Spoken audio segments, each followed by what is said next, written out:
Hi అండి, అందరికీ నమస్తే. మీకోసం స్పెషల్ రోడ్ పచ్చడి. ముందుగా అరకిలో బీరకాయలు ఇట్లా శుభ్రంగా పొట్టు తీయకుండా ముక్కలు కట్ చేసుకోండి. 4 టమాటాలు ఇలా పెద్ద సైజు ముక్కలు కట్ చేసుకోండి. పెద్ద సైజు చాలు పచ్చడికి. 2 వంకాయలు ఇట్లా పెద్దగా ముక్కలు కట్ చేసుకోండి, అవే వేగిపోతాయి. ఒక 20 పచ్చిమిరపకాయలు తీసుకోండి, ఇవి అసలు కారం ఉండదు అందుకని ఎక్కువ తీసుకున్నా.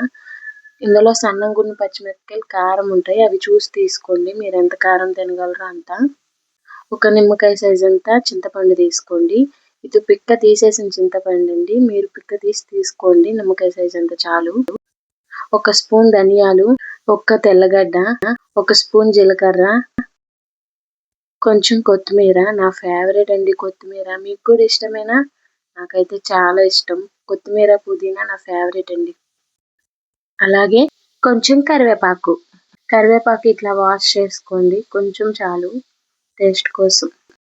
ముందుగా స్టవ్ ఆన్ చేసి బాండీ పెట్టుకొని ఆయిల్ పోసుకుందాం. ఒక 2 స్పూన్స్ ఆయిల్ వేసుకోండి చాలు. బీరకాయ ముక్కలు వేసేసుకుందాం. బీరకాయ ముక్కలు, టమాటాలు వేసుకొని వేయించుకోవాలి.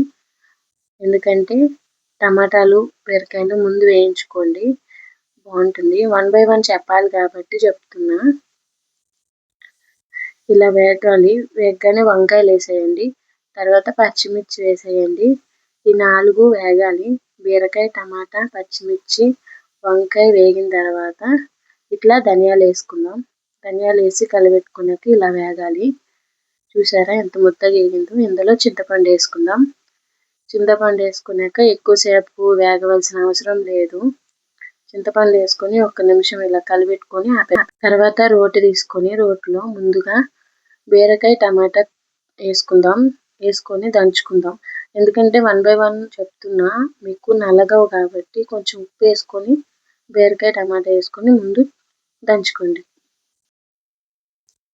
ఇట్లా ముద్ద అవ్వాలి, మరీ అంత ముద్దగా వద్దు, ముక్క ఉంటేనే బాగుంటుంది పచ్చడికి. తర్వాత పచ్చిమిర్చి వేసుకోండి, 1 బై 1 వేసుకోండి. మా రోటి చిన్నది అయినా సరే, పెద్ద రోటి అయినా సరే ఇలా 1 బై 1 వేసుకుంటే టేస్ట్ బాగుంటుంది.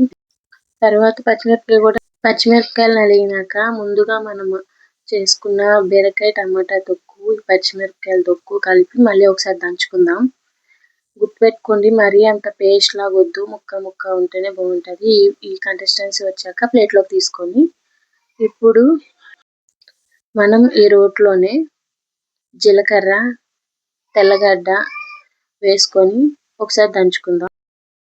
పచ్చి జీలకర్ర, పచ్చి తెల్లగడ్డనే, ఇవి వేపవలసిన అవసరం లేదు, పచ్చివే దంచుకుందాం. ఇట్లా దంచినాక ఇలా మెదకాలి. ఇలా మెదిగినాక ఇప్పుడు ఇందులో కొత్తిమీర, కరివేపాకు వేసుకొని మొత్తం అంతా ఒకసారి దంచుకుందాం. కొత్తిమీర కూడా పచ్చిదే, కరివేపాకు కూడా పచ్చిదే, వేయించినప్పుడు వేయద్దు. రేటు పచ్చళ్ళకి ఇట్లా పచ్చి వేసుకుంటే బాగుంటుంది. మళ్ళీ దంచుకుందాం ఒకసారి. ఇలా దంచుకున్న తర్వాత ముందుగా మనం చేసుకున్న పచ్చడి ఉంది కదా, ఆ రోటి పచ్చడిని ఇందులో వేసేద్దాం.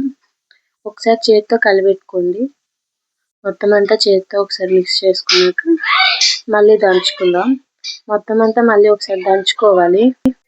మొత్తం అంతా కలిపెట్టుకొని ఒకసారి దంచుకుందాం. ఫ్లేవర్ కోసమే, మరీ అంత ముద్దగా కాదు, ఒకసారి కలిపెట్టుకుని ఆ ఫ్లేవర్ వచ్చేదాకా దంచుకుందాం. అంతే, రోటి పచ్చడి రెడీ. ఇది తాలింపు. ఇప్పుడు ఈ పచ్చడిని మనం తీసేసుకుందాం. మరి రోటి ఎందుకు ఖాళీ ఉంచడం, అందరూ ఒక ముద్ద అన్నం వేసుకొని తింటే అదిరిపోయింది.